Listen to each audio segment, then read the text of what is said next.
Hello, denizens of the internet. Welcome to RBF Tech News. If you saw it here first, I'd be totally shocked. Now, one of the things that's always bothered me about YouTubers is that they tend to dress like hobos. So I thought I'd put on a jacket and a shirt because I think you're special. Now, that being said, I'm not wearing any pants or underwear because this news is so hot, I need a CPU cooler. So stay tuned. Welcome back. Apple is not having a great time with its Apple Pro Display XDR. Professional colorists in the broadcast industry are now having a whack at it, and it's coming up woefully short of the name professional, or even the word display. Apple, in its WDC presentation, emphatically stated that it was going to be even better than the Sony BVM HX310 reference monitor. Apple has not succeeded in bettering the Sony, except in the naming department. What the hell does BVM mean? Bowel movement? The Sony Bowel Movement HX310. Apple Pro Display sounds much better.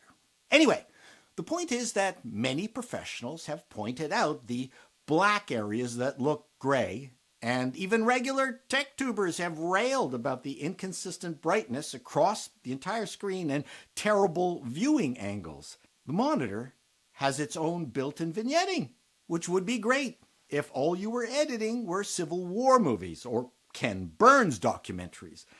Not to add insult to injury, but Mr. Snazzy Labs also pointed out just how shoddy the famous $1,000 stand was in terms of how badly it actually held the monitor in regular use. Pro reviewers also questioned the holes in the back of the monitor. Great for ventilation, but potentially bad for dust collection. So in the end, Apple has created a product that falls short of its intended purpose and falls long for the rest of us. Professionals will not compromise, even if they could save $35,000. I have not experienced the Apple Pro Display, but outside of HDR, I don't know how much better this thing would be over my color-calibrated $1,000 Dell display. Not to mention, my Dell works with all computers, and the Pro Display only works with the Mac Pro and the MacBook Pro. The positives were that it was very sharp, and when a scene was well lit, the picture looked great. Just not $5,000 plus stand great. Oh boy! Samsung has taken another swing at the foldable phone. The Galaxy Fold is dead, but has been resurrected as the Galaxy Z, or Z in Canada, Flip. As the name says, this time they are using a flip phone foam form factor, and they are using what they are calling foldable glass. Not only is the glass more robust than the plastic membrane on the Fold, but the foldy part is shorter. The technology used to create this looks amazing.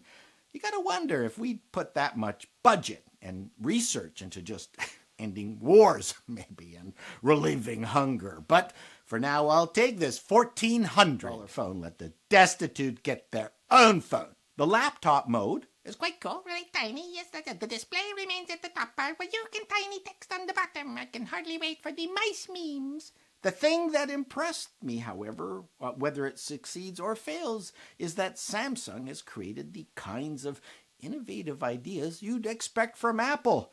They're not just copying anymore.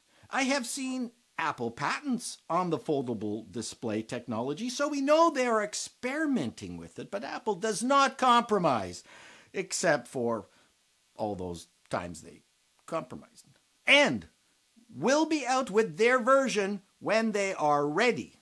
The Flip has a really nice size when closed and opens up to a very large 6.7-inch OLED display. It's not for me. It's an ideal purse phone. Hey, and by that I'm not saying it's of interest only to women. Men carry purses too, so back off. I can't recall any other such back-to-the-drawing-board story. Samsung teased the Galaxy Fold, sold a few, and then bought them all back, then promised an update, then silence. Now the Flip. Considering Samsung's investment in the Fold, I give them a lot of credit. This is exactly how Apple handled the butterfly keyboard debacle of the first MacBook Pros. Well, first Apple said it was our fault. Then Apple released instructions on how to blow air in the keyboard while you were holding it upside down like an Etch-a-Sketch. And then Apple added that membrane thingy, and then Apple provided a free 4-year warranty on each MacBook Pro sold, and finally they ditched the freakishly loud butterfly keyboard for some good old scissor switches in 2019, 3 years later. I'm just glad Apple didn't manage the Tylenol poisoning scare of 1982. Facebook has hired the Reuters news agency to fact-check deepfakes and hoaxes on their easily compromised platform. We'll see how well they do and how fast Reuters is with dealing with the onslaught of fake news. But hold on. How do these Reuters people fare in the fake news department? I thought I'd do my own fact-checking using MediaBiasFactCheck.com. Here, you can see Reuters gets an excellent score. But how about our favorite news sources? How well do they compare to Reuters? How about CNN? Would they have been a better fact-checking partner? Oh, mostly factual, but biased left. Would never have guessed that. Let's give Fox News a try. What a surprise! As far right as CNN is far left, but one notch lower in score for factual reporting at mixed. Let's look at Russia's Pravda. I mean, that's been in the American news. Russia has been in the news, accused of all sorts of things. So how does Pravda look?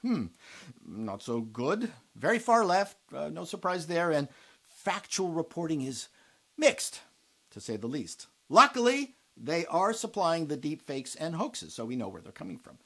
Al Jazeera, let's pick Al Jazeera. Well, it has a more neutral bias than either CNN or Fox News. Who could have guessed that? But factual reporting is mixed. Now, what about the Norfolk, Virginian pilot? Slightly left bias, but factual reporting is high.